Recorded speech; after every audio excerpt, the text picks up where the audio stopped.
আল্লাহ রাসূল বললেন, রাস্তার হক হলো দৃষ্টি নিচু রাখা। দেখেন, চোখ এভাবে দিয়ে রাখলাম, তারপর পড়লে এরকম হলাম, এছাড়া কিন্তু গদ্দুল বাসার মানে আগে থেকেই এমনভাবে চলা যেন চোখে অন্য জিনিস না পড়ে। কথা বুঝে আসছে কিনা? আমরা সবাই এই চোখ নিচু রাখার অভ্যাস করতে পারিনি, আমি করতে পারিনি, আল্লাহ মাফ করুন। মানে এটা না যে আমরা আমরা তো জানা আছে রাস্তায় বের হলে সমস্যা আছে, আরে ক্যাম্পাসে গেলে সমস্যা আছে, রাস্তায় চললে বিলবোর্ড আছে, কত জায়গায় নজর পড়বে, মোবাইল চালা দেখলে সমস্যা আছে না? এগুলো তো আগে থেকে জানা আছে, আপনি এগুলো জেনেই তো যাচ্ছেন। মানে রাস্তা একটা হলো মানে অনলাইনের রাস্তা, মানে নিউজ ফিড নাকি, এটা একটা রাস্তা, আর আরেকটা রাস্তা হলো যে অফলাইনের রাস্তা। তো যেখানেই যান, তো আগে থেকে তো জানা আছে এখানে সমস্যা হবে। এখন যদি আপনি আগে থেকেই চোখ খুলে রাখেন, এরপর চোখের মধ্যে পড়ে গেল, এরপরে আপনার নফস আছে না, সে কি পারবে এখন নিজের সরাইতে? বিশাল একটা লড়াই হয়ে যাবে। এই লড়াইয়ে বেশিরভাগ কিন্তু ফেল মারি, এখন অবস্থা খারাপ। প্রথমত এই জায়গাটায় এই আশঙ্কাটা কমাইতে হবে যেন নজর না পড়ে।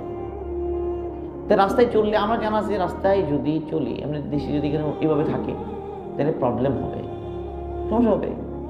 তাহলে আপনি যেটা আগে থেকে জানেন যে সমস্যা আছে, তো আগে থেকেই সতর্ক হতে হবে।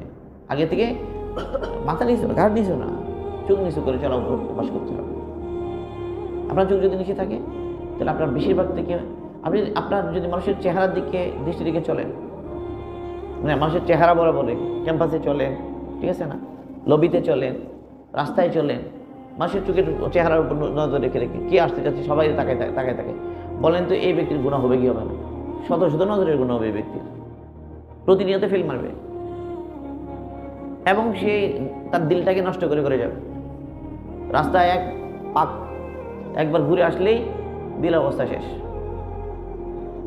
বাজারে একবার ঘুরে আসলে দিলের অবস্থা শেষ, ক্যাম্পাসে একবার ঘুরে আসলে আমি আর নাই, আমি যেখানে ছিলাম সেখান থেকে পড়ে গেছি। এই যে পড়ে যাচ্ছি কেন? অভ্যাস করতে হবে যে নজর নিচু রাখা। আমি জানি যে আগে থেকে সমস্যা হবে, তা আগে থেকে অ্যালার্ট হয়ে গেলাম। এটাই হলো গদ্দুল বাসারের মানা বোঝা গেছে। আমরা অনেক কিছু আছে, এইভাবে থাকবো, যখন করবে তখন কয়বার পারবেন, ফলে ফেল। এমনভাবে চলতে হবে যে আগে থেকে অ্যালার্ট।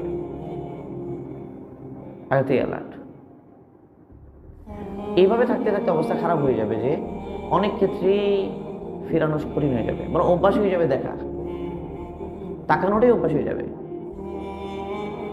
বরং নফস এমন যে দুষ্টু, সে তাকানোর নিয়তেই বেরোবে, আল্লাহ মাফ করুন। তার ভিতরে এক মানে চাহিদা নিয়ে, ক্রেভিং নিয়ে সে বেরোবে রাস্তায়,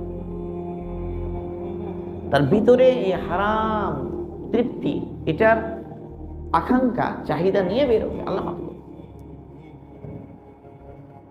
নফস আগে থেকেই সে পিপাসার্থ, সে আগে থেকেই এই জিনিস চাওয়ার জন্য তৈরি, তাই তো মুশকিল।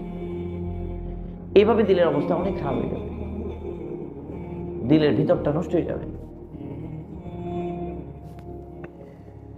তো গদ্দুল বাসার হলো রাস্তার আদব। রাস্তায় বের হলেই রাস্তার হকের এক নাম্বার নজর নিচু রাখা।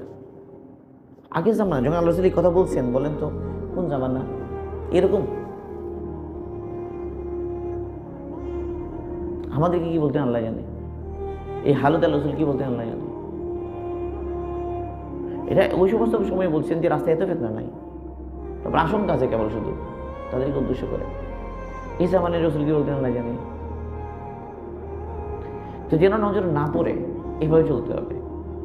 আল্লাহ তৌফিক দান করুন। কঠিন, অনেক কঠিন, কিন্তু অভ্যাস বানাতে পারলে ইজি হয়ে যাবে।